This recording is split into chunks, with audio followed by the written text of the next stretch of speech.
Welcome to another episode of The Brand Called You, a podcast and podcast show that brings you leadership lessons, knowledge, experience, and wisdom from thousands of successful individuals from around the world.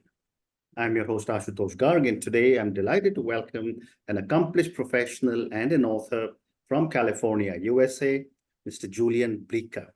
Julian, welcome to the show. Thank you very much. It's a pleasure to be here. Thank you. Julian is the founder of the Near Future Laboratory. He's an author of a book titled Design Fiction, a short essay on design, science, fact, and fiction. Also written It's Time to Imagine Harder and the Manual of Design Fiction. He's further developed the unique Omata One cycling computer.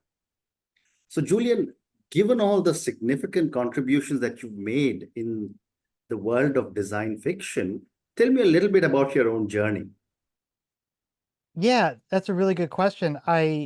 Design fiction is something that I felt now looking back, I'd sort of in one way or another always been doing, even since I was a little child, when I was a big science fiction fan, but I was also had this idea that I wanted to be an engineer. And I feel like design fiction does both of those things at the same time. So you can actually build things like, real products that might exist in a kind of entrepreneurial context, but you're also playing around with new ideas or possible futures. And you imagine these things and you imagine the objects you make as things that have maybe in some way come from that future, like the Star Trek communicator, Right. something that didn't exist, but someone had a notion that there should be something like this, even before there were mobile phones. And that Right. became a way of design fiction is a way of kind of playing in that space to kind of come up with new innovations, new ideas, and but thinking of them less as something that you need to get to market right away, but something that could be in the market in some future. Fascinating. And you also founded the Near Future Laboratory in 2005. Tell me a little bit about New Future Laboratory and what was your motivation to start this? Well, I wanted a place to do design fiction. I wanted some kind of organization or entity of some sort. And almost like my interest in science fiction, I was like, let me come up with a name first and then start to sense what might fit into that, what might actually go in there. And I knew that I was into engineering. I knew that I like to build products, and I knew like I like to play around with the new ideas and maybe ideas that were a little bit on the edge of possibility. And it sounded like Near Future Laboratory could be a place that could have that. And as luck would have it at the time, no one had taken that domain name. So then I just kind of staked that terrain, called myself, Near Future Laboratory, and began to get to work. Wow, fascinating. And how does Near Future Labs bridge the gap between speculative design and practical commercial applications? Yeah, so there are a range of ways in which the kind of practice we're talking about is done and things that it is called. So speculative design and design fiction and speculative fiction and all these things kind of exist in a sort of shared space where maybe the first thing that you do is imagine. You imagine possibilities. And then depending on how you practice and your sort of interests and the domain of knowledge that you're operating in and the people that you're working with or working for, it begins to sort of ground itself in some form. Now, design fiction, I think of as very much associated with new product ideas in a commercial context. So new things that you might actually develop a company around or new products within an existing company. That to me feels where design fiction operates. And speculative design, just as another possible space, it operates more in the realm of a little bit further out, something that isn't quite there yet, and maybe is even really closer to what we think of as more specifically science fiction. It might be 20, 30, 50 years out, or it might just be from an alternate reality, a different timeline. Amazing. And what, in your view, is the role of speculative design in shaping the industries of the future, like technology and all other kinds of innovation? I think it is the thing that you have to do in one form or another, whatever you call it, whether you call it speculative design or design fiction or speculative fiction. You often hear these stories that companies that are trying to innovate, maybe where they just need a little dose of inspiration or some more imagination, they'll often call up science fiction authors Mhm. to have them come in and think, work with them and think with them, or maybe even just present some ideas or just be amongst them Mm. as another contributor to the work that's going on. So we hear this a lot, like Neil Stephenson, famously working with Jeff Bezos at Blue Origin. And these are kinds of ways in which an organization can actually bring Mm. in and inspire and bring a kind of creativity and a kind of imagination, and I would say almost like a sense of wonder that oftentimes gets lost when an organization gets very structured and very disciplined in the way it does things. You can think about companies and how they evolve over the years. They'll go from like really incredible innovation and real risk taking to all of a sudden maybe the founders leave, the Mhm. people who had the original inspiration, and now they're just kind of running on a treadmill in a way. And sometimes you need to bring in something fresh to help bring back that kind of entrepreneurial, creative, really truly out of the box thinking. Right. Thank you. And what is based on your experience, some of the challenges you have Mm. faced in transiting futuristic ideas into actionable insights for your clients? Yeah. Well, I think it comes back to this thing about um, finding the way to open up their way of thinking to things that maybe they feel are not the right thing to do in one reason or another. And sometimes I'll give clients any number of examples. One that I like to give is what took so long for them to put wheels on luggage? Mm. For thousands of years, the wheel was around. Correct. And it wasn't until 1991 that the first patent was written for luggage with wheels on it. Wow. So what took so long? You had to Mm. have a certain kind of vision and a certain kind of willingness to do something, even though everyone else is saying that doesn't make any sense at all. I don't get it. Why Mm. would anyone want that? And stop asking the why questions and wonder to yourself, what would it take to do this? Right. Amazing. Amazing. And what are some emerging trends or technologies that you're currently exploring at Near Future Labs and that you're excited about? Yeah, I'm really excited in a very complicated way, I would say, with AI. So everyone, this is the thing that's on the tip of everyone's tongue. What is going on with it? And it's somewhat divided into two camps. You're either really against it for all kinds of legitimate reasons, or you're really for it, also for all kinds of Mhm. legitimate reasons. And I love these spaces where there's a lot of that kind of confusion, where no one's really figured out, let's say, what the value proposition is. Mm. Where does this fit? And that to me is like a signal that something significant is happening to the way in which we understand and operate and think about what's Mm. possible in the world. There are a lot of things that exist today that went through that phase as well that now we take for granted. We just don't even think twice about it. Wheels Mm. on luggage is just one example of that kind of thing where it's like, I don't, why would I not have wheels on my luggage? Mhm. Well, you know, 30, 40 years ago, it was very unusual. You can just look through the advertisements for luggage from the 1980s and earlier, and this wasn't what we did.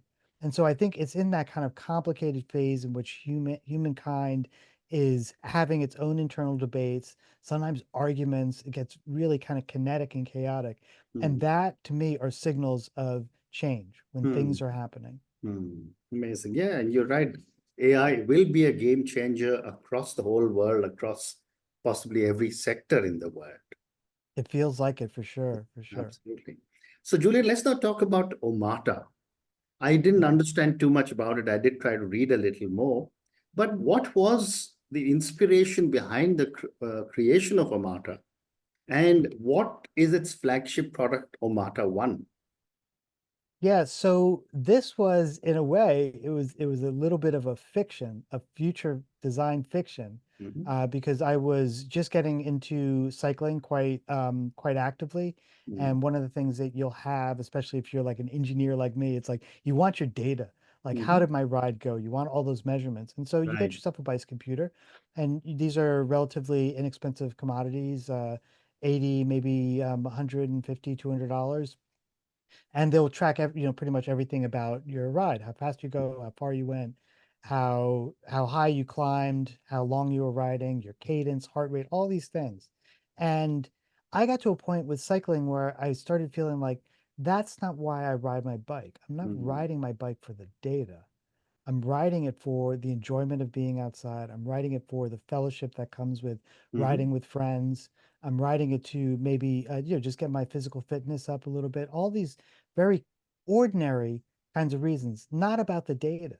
Mm-hmm. And so I wondered, what would a computer look like if it wasn't about the data, if it didn't make you feel that you live in a digital world, which, to a certain degree we do.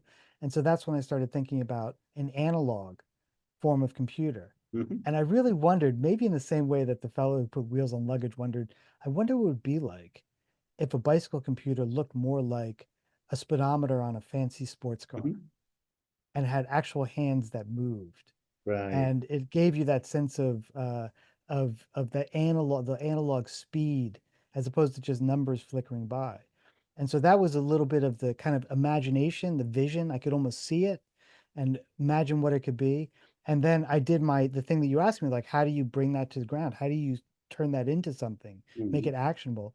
And so I started building prototypes, electronic prototypes. I used my engineering skill, made printed circuit boards, tried different kinds of motors and gears, tried what it would be like to actually, how do you actually move it? How do you get it to respond to GPS, to be able to translate all that into analog motion and begin to refine that? Mm-hmm. And I guess for my enthusiasm, ended up forming a company to actually make that product. So it became Mm-hmm. more than just like an idea or a prototype or just one of those things that you might do on the weekend. It got very serious very quickly. Amazing. And Amazing. with the ambition to actually introduce the product into the marketplace, see if we could develop the brand, see if we could find the way to represent the sensibility around it. Because for very many cyclists, it Mm-hmm. doesn't make any sense because they're coming from a mindset, from a kind of consciousness that this is a computer is not something with hands that move. A computer is something that's got a display on it. It Mm-hmm. beeps at you and it's got buttons. That's what a computer is. Yeah. And I was trying to say, hey, I'm in a world that's a little bit over to the side. It's in a little bit different of a quantum reality where computers can be analog or they can Mm-hmm. be both digital and analog. And but they want to bring that kind of spirit of movement, of motion, Mm-hmm. of the enthusiasm around like motorsport and fine watches. I want that to be a part of my bike, not something that looks Amazing. too digital. Amazing. And what were your challenges when you took Omata One from concept to market? Oh boy. That's when the real work began. Because Yeah. I mean the engineering work and the development work and there's so many uh, mechanical product challenges with the product, from its dimensions to how do you actually turn digital signals into analog movement. That's very difficult, especially in a small size, battery, Mm-hmm. all the stuff that you can imagine the challenges you might have with any product. I would say multiply it by 1.5 or two. Mm-hmm. And especially when it's a really small team, there's not a lot of capital to be invested. Basically, you have to get it right the first time, otherwise you're done. Right. So once all that's hard enough, then I actually sort of naively thought that the market would just get it and it would Mm-hmm. it would sell itself, which wasn't the case. There was a lot of storytelling that needed to be done, a lot of making some films to try to represent the spirit and the emotion and the feeling that we're trying to represent and trying to, Mm-hmm. in a way, sort of own as a brand. And then also the quite fun stuff, which is to set yourself apart from the competitor brands Mm-hmm. by essentially by saying we're not that. So you could do things with playing with squares and circles, Yeah. like what shape do you see on a bike? Do you see a square or a circle? No, bicycle wheels Mm-hmm. are circle, and just have fun with trying to Absolutely. communicate the vision and the Absolutely. purpose. And Julian, a few minutes back, you were talking about branding and marketing Omata. What did you do differently to brand and market Omata One that it became such a big success? I think it was connecting cycling to other really related sports and passions and interests of the demographic within cycling that we're focusing on. Mm-hmm. So that demographic was because it's not it relative to the competitive computers, which I say you can get for, literally anywhere from like $20 to $250, we're selling a product for 800.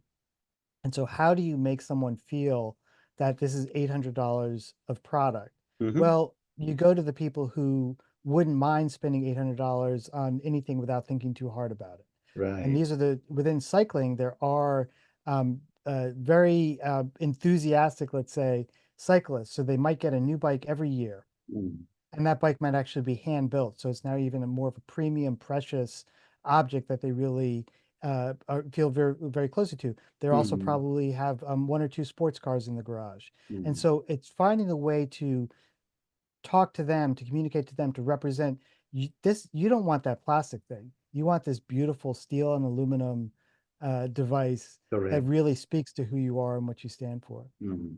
Amazing. And you also got an exit, a very successful exit from Omata. What were some of your learnings from an exit from Omata, and how are you applying some of those lessons today? Yeah, the biggest lesson, I'll be very honest with you, is I was very conflicted about selling the company. Mm. To the point where I literally had trouble making the decision. It wasn't a clear decision because I invested so much into it. At that point, it was about 8 years into what it was, and I had a clear vision about what I wanted to become. Mm. So leaving that was not easy at all. Ultimately, finding the right company that I felt internally, the management and what they were doing and how they were doing it was Mm. going to be was they were going to be able to take the company to where I imagined it could go. Of course, Mhm. it's theirs, it's their decision, but they said something really gracious and really humbling to me when we went out to dinner and had a nice dinner together. And they said, "Well, what you created for us, what really sold us, was I had created this document that essentially was my plan for the company. It was Mhm. almost 100 pages that described the future of the company, and I did it as a design fiction. I wrote the Mm. annual report for the company from the future." And in that annual report, I explained what we had done, what the Mm. products we had introduced, the collaborations we did with famous brands, what they look like, and all that kind of stuff. And they said, when we saw that, you basically gave us a plan. You Mm. gave us a path forward. And so I think, out of that experience was that I learned, the lesson I learned is like how important it is and how much we mustn't take our ability to imagine into the future these ways. Mm. And I think it was like, when I came away from that and I came away with that very gracious acknowledgement, I, in my mind, it was like, that's what I do. That is my superpower. Yeah. I'm able to imagine into the future and help people and teams and organizations Mm. do likewise in what I think are really fun ways. So it's not just a business plan or an 8-page PowerPoint Yeah. deck. It's telling these very rich stories about it. So Mm. that's what I came away from. Absolutely. What a great response. And yet, in spite of a successful exit, you continue to support Omata after you sold it. Um, Tell me a little bit about that experience and what future developments can we expect? So I do. So I've been working with them on brand, everything from top level brand stuff to some of the engineering details. So there was about a year, 18 months of knowledge transfer, very Mm. gradual as they worked diligently to figure out how they would be able to manufacture the product. They want to manufacture it in Indianapolis, where they have manufacturing facilities. So all that knowledge to go into that. Plus, it's a very busy brand anyway. So this won't be their only product. So Mm. there's a lot of time where it's like there won't be anything that I contribute. Then there'll be times where it'll be like a flurry of activity.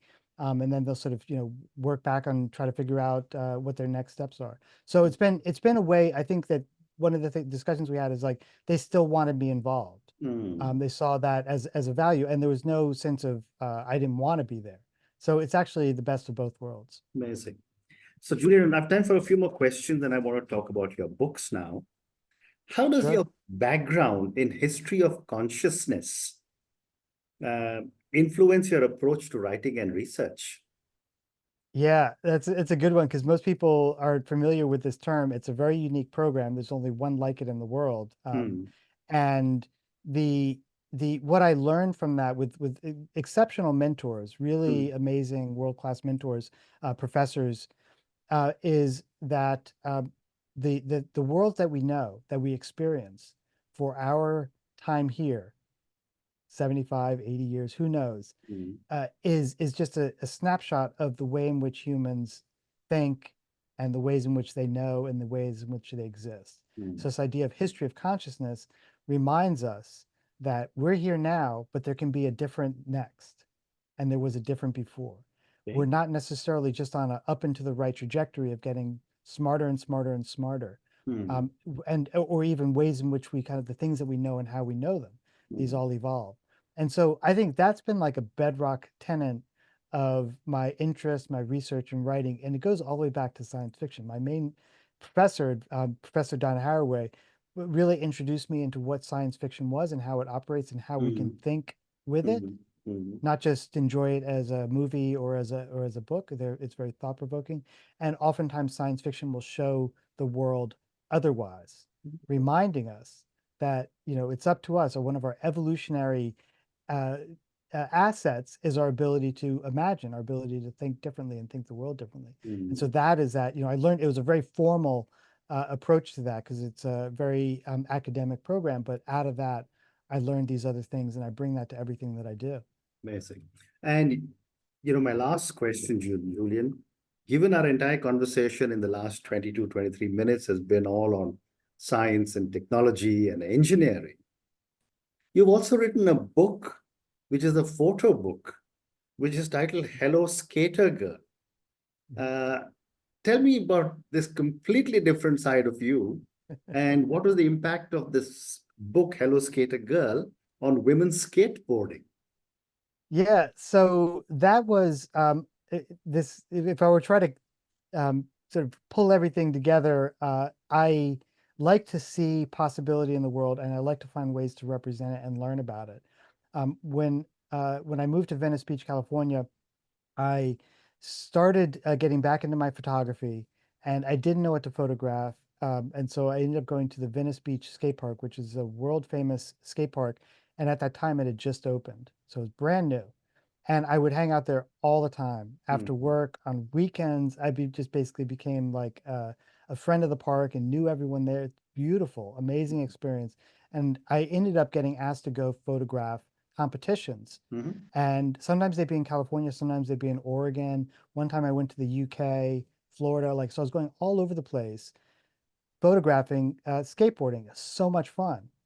And at one point, after doing this for about a year and a half, I got called to photograph a women's skate competition, and it was going to be a big one. And I mm, sort of thought, like, well, I don't know. Let's see. Let me go and check it out. And I went there. I have to tell you, I was almost in tears at how much energy and collegiality and sportsmanship and just bravery I mm, saw at that event. And I remember walking back to my car like stunned after mm, shooting there for like 2.5 hours, absolutely stunned. I just made that decision there. I'm going to do nothing but shoot women skateboarders for the next year. That's all I'm going to do, because mm, there was part of it was like I really want to understand the mindset and what's going on. I'm really curious, how do you operate in such a male dominated space and do it with such conviction and commitment and mm. dedication and heart? I wanted to understand that, and I thought that doing it as a photography project, since I was already shooting skateboard photography, Right. would be a fun way to do it. Mm. And that led to this year-long project that became that book, Hello Skater Girl. Quite incredible. And on that note, Julian, I just want to say thank you so much for speaking to me about your own amazing journey. I did try and learn a few things about design fiction in the near future laboratory. I got a much better understanding about Omata and all the amazing work that you're doing. And Yeah. you're probably one of the few entrepreneurs I have known who, despite getting a successful exit, is still involved with their own baby, which is now part of someone else's family. Thank you also for speaking to me about your books. Thank you again, and good luck to you. Thank you very much. This has been entirely enjoyable. Thank you. I Thank you. appreciate it. Thank you. Thank you for listening to the Brand Called You videocast and podcast. a platform that brings you knowledge, experience, and wisdom of hundreds of successful individuals from around the world. Do visit our website www.tbcy.in to watch and listen to the stories of many more individuals. You can also follow us on YouTube, Facebook, Instagram, and Twitter. Just search for the brand called You.